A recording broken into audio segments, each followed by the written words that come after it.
नमस्कार.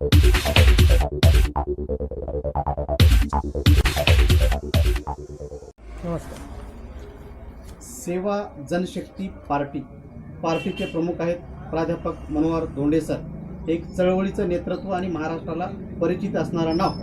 त्या पक्षाची जवळपास 3 उमेदवार या मतदारसंघात आहेत. त्यापैकी आपण प्रमुख उमेदवार आहात की ज्या नळदकर मयूर विजय यांची निशाणी कटुबशी आहे.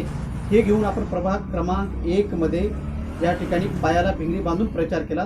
जनतेचा मतदाराचा मतदान रूपानं आशीर्वाद आपल्याला कशा पद्धतीने मिळणार आहे महाराष्ट्राला कळू द्या. सर्वप्रथम आपल्या चॅनलचे धन्यवाद की माझ्यासारख्या सामान्य कार्यकर्त्याची आपण मुलाखत घेतली. प्रभाग क्रमांक 1 मधून मी निवडणूक लढवित आहे. प्रभाग क्रमांक 1 हा सुज्ञ नागरिकांचा वर्ग मानला जातो. प्रभाग क्रमांक 1 मध्ये 2-4 एरिया जर सोडल्या, बाकी भीमगड असेल किंवा एकनाथनगर असेल, तिथे विकास हा कधी कोणी पाहिलाच नाही.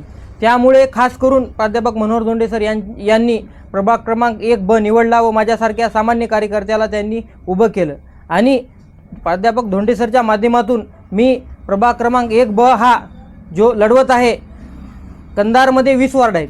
20 वार्डामधून 1 क्रमांकचा वार्ड हा प्रथम क्वालिटीचा राहील, ही मी आज जनतेला तुमच्या माध्यमातून सांगतो. आणि विशेष खास करून सांगतो की जनतेंना की त्यांनी माझ्यासारख्या सामान्य कार्यकर्त्याला बळ द्यावं. कुठल्याही आमिषाला बळी न पडता एक सामान्य सामाजिक कार्यकर्त्याला गेल्या 10 वर्षापासून मी या वार्डात काम करतोय, मला न्याय द्यावा ही माझी एक नम्र विनंती राहणार आहे. तुम्ही सामाजिक कार्यकर्ता म्हणून या वार्डात प्रभागात आपण काम केलेलं आहे.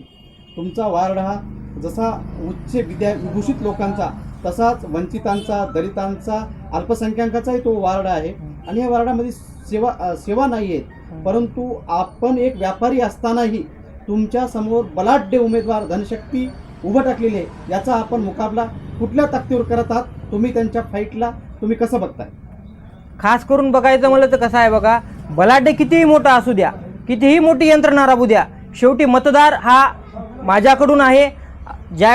आहे हे मी कशावरून बोलतो की जवळपास 99% घरापर्यंत मी पोहोचलोय.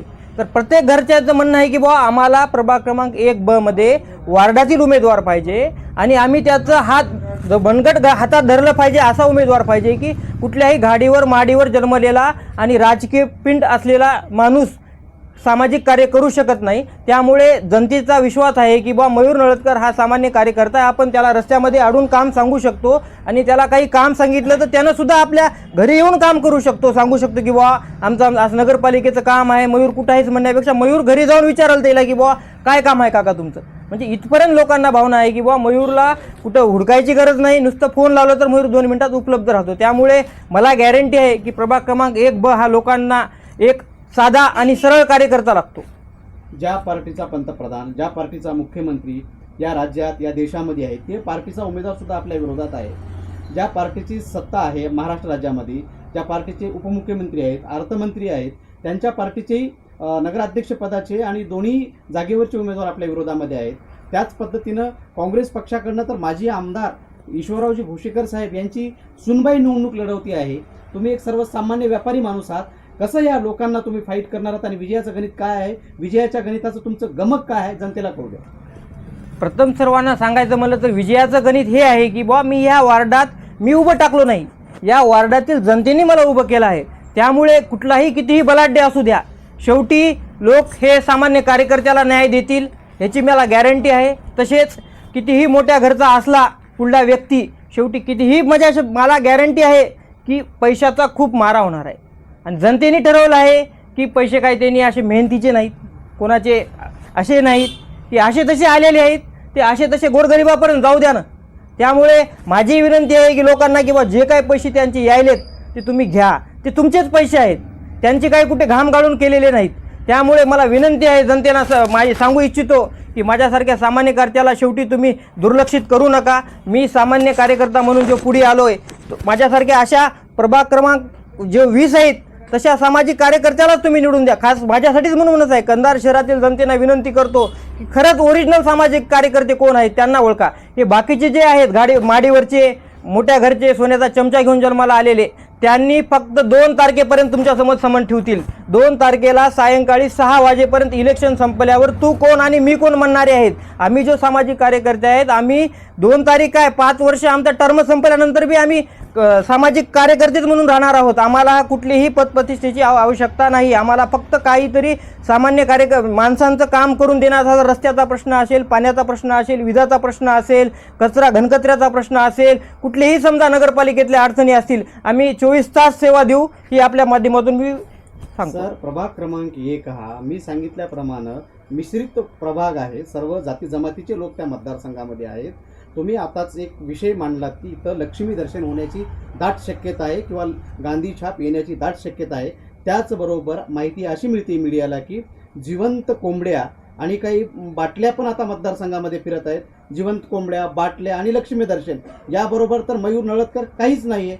तर असं झाल्यापरी काय परिस्थिती असेल, तुम्ही विजय कसा खेचून आणणार आहात? त्या बाबतीत कसं आहे बघा, लोक बी ध्यान करून आहेत की बुवा ह्यांनी दारू वाटून हे वाटून लोकांचे संसार उद्ध्वस्त करत आहेत. जे व्यक्ती कधी बाटलीला हात लावला नाही त्यांना हे हात लावायला भाग पडत आहेत. सर्वप्रथम पापीचे धनी हे आहेत. त्याच्यामुळे लोकसुद्धा मला सांगा, जर एखाद्या व्यक्तीच्या घरचा कधीच न पिलेला व्यक्ती जर पिऊन घरी आला तर त्यांना लक्षात येईल आणि त्यांना प्रत्येक वार्डातील माहिती आहे की कोण दारू द्यायलंय, कोण मटण द्यायलंय, कोण काय द्यायलंय. मी एक असा सामाजिक कार्यकर्ता आहे की मला हे नावसुद्धा ऐकण्यात मला खूप खूप खूप दुरूनच आहे. मला नावसुद्धा हे जे सांगण्यात यायलंय त्याची लाज वाटते. मयूर नळदकर म्हणजे एक सामाजिक कार्यकर्ता आणि गेली 4 वर्षापासून तुमच्याकडे इथला समाज पाहतोय, समाज व्यवस्था पाहते की एक धार्मिक स्थळ तुमच्या माध्यमातून या इथल्या जनमानसातून म्हणजे सगळ्यांना सोबत घेऊन तुम्ही उभारलेला आहे. तुम्ही निवडून आल्यानंतर या प्रभावामधलं पहिलं ध्येय काय? मी निवडून आल्यानंतर पहिलं ध्येय माझं भीमगड नगर येथील रस्ते व नाली आणि आसाम नगर येथील रस्ते हे माझं मुख्य ध्येय आहे. त्यानंतर बाकीच्या सर्व गोष्टी मी करेल, पण सर्वप्रथम 1 वर्षाच्या आत मी ह्या 2 गोष्टी लढणार म्हणजे करून दाखवणार एवढी मी शाश्वती देतो. मयूर भाऊ, या भीमगड आणि याच्या मधला एक एकनाथ नगर भाग आहे. या ठिकाणी अक्षरशः प्रेत असं उचलून न्यावं लागतं, अशी परिस्थिती आहे. इथे पण तुमचं लक्ष असणार आहे का? खास मी तुम्हाला पहिलंच बाईटमध्ये बोलताना सांगितले की मला तेथील जनतेने उभा केला आहे. त्याच्यामुळे मला ते काम करणं हे माझं कर्तव्य आहे. मला त्यांनी ज्या कामासाठी उभं केले ते जर माझं काम मी करत नसेल तर मग त्यांनी मला उभं केले कशासाठी? मला ते काम करावंच लागणार आहे आणि माझं ते वैयक्तिक काम समजून मला करावं लागले. या बलाढ्यशाहीला खेचून आणण्यासाठी तुम्ही लोकांना काय आव्हान करणार आहे? या बलाढ्य लोकातून मला गॅरंटी आहे की हे इथले लोक जे आहेत खूप विचारवंत आहेत. यांनी आजपर्यंत जो पैसेवाले आहेत त्यांना पार्श्वभागावरच लाथ मारली आहे. त्यांचं काहीच चालू दिलं नाही. शेवटी त्यांनी सत्याचा विजय जो असतो तोच त्यांनी ते ठरवतात. त्यामुळे कोणीही किती बलाढ्य असू द्या, आपल्याला त्याचा काही किंचित फरक पडणार नाही हे मग आपल्याला गॅरंटी आहे.